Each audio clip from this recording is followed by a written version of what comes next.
Thank you and for coming and taking your time to talk to me today. I'm excited about it. All right, so could you just go ahead and start and tell me what we can expect for this upcoming season? Well, if I knew what to expect, we wouldn't have the start of a season, in the sense that when you get 6 or 7 new players, folks will be shocked sometimes how little coaches really do know until you play against other people and you get exposed and you figure out what you're good at and you see what you're not very good at. You're really not sure what you have. But I'm very excited about this group. It's a very talented young roster, the youngest I've probably ever coached in my entire career, with 7 of our top 10 or 11 players being freshmen or sophomores. Yeah. How has that been for you, coaching all of these new young faces? It's a challenge because you don't have things to point back to like a year ago. My most experienced returning player is TJ Lang, and he is just a junior. And then my next most experienced guy is either Bryce Brown or TJ Dunnins, and last year was their first year. Mm-hmm. So we've just played so little together.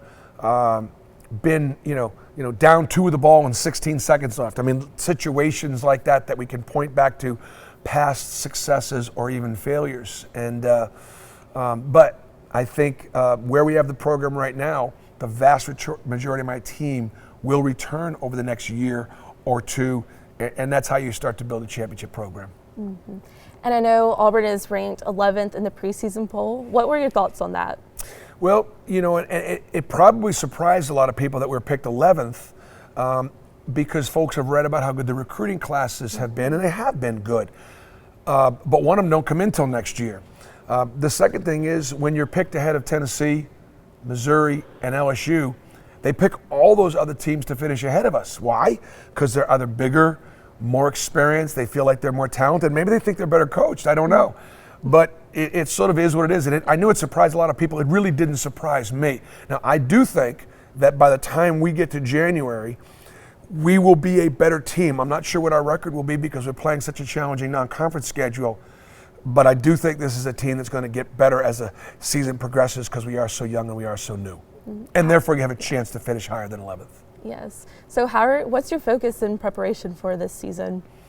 Well, I mean, part of it is to put the kids in positions to be successful, make sure you identify their strengths and their weaknesses, get them to go to their strengths and stay away from their weaknesses while they work on them, get them to find a way to play together, understanding our system of offense and defensive and how they kind of rely on one another to be able to fill gaps and be in the right spots at the right time.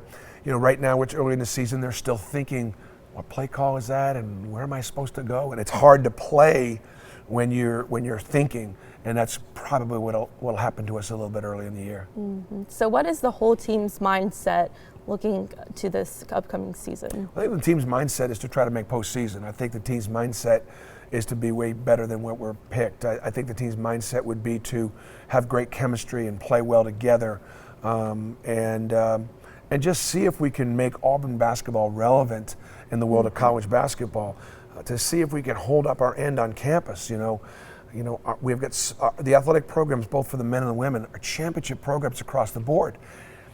Auburn men's basketball hasn't been in a tournament since 2003. That's the longest drought in the league, and our kids are desperately want to change that. Yes.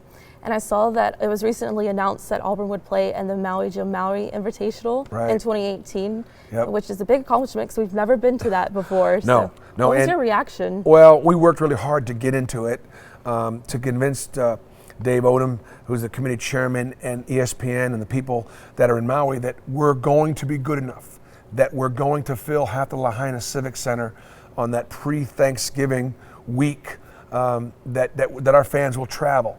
And we got a couple of years to get to the point where we're there, because when we get there, it's Arizona, it's Gonzaga, it's Xavier, it's Duke.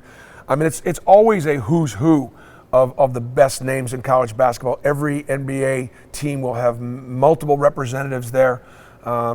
It's the finest preseason tournament in all of college basketball, and Auburn is finally going to be a part of it. Yes, I bet the players are excited about that too, I'm sure. They are. Yeah, they're very excited about it. And we're going to challenge our team this year. We have 5 really good home games, but that's not very many in the non-conference. Most people play probably 8 or 9 at least, but we have 3 true road games at UAB, which is a huge game. We hope our students will come up and travel to that game in Birmingham on that Saturday night.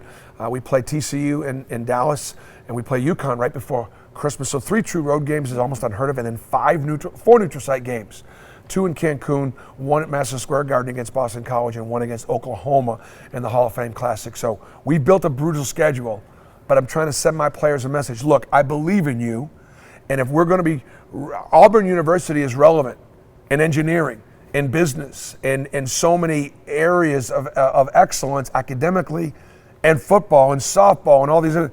Let's try to become relevant in men's basketball, and you can't do that unless you play that kind of schedule.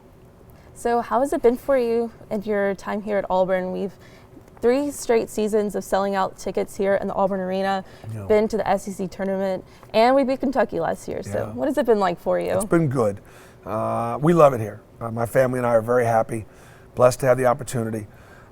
We've made progress. We've had great moments, as you mentioned some of them. We just haven't been able to put together a great season yet. Our goal is to get to postseason, and when we do that, I would feel we will have accomplished something that we should be able to accomplish, and that's postseason for this basketball program.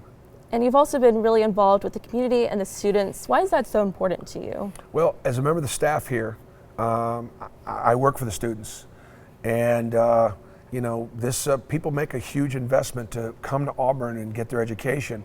And as a member of the staff, I have responsibility to do what I can do to make that a better experience for the Auburn students, whether it's teaching or lecturing or visiting or motivating or supporting in other ways that the students have. And look, I can't be successful in Auburn basketball without the students supporting us. And so we're grateful for the jungle and the support that we get. I think we've created the second best home court advantage in all of the SEC. Kentucky's, hard to beat, Rupp Arena. But boy, I'll tell you what, I'm not sure that this place is in the second toughest environment for the visiting teams. All right, and finally, what is your message to the fans? Wow, my message to the fans, I guess, is just thank you. I'm grateful. I'm blessed to be your coach. We do work hard. Hopefully we do it the right way. And whatever we do, we're going to do it together. War Eagle.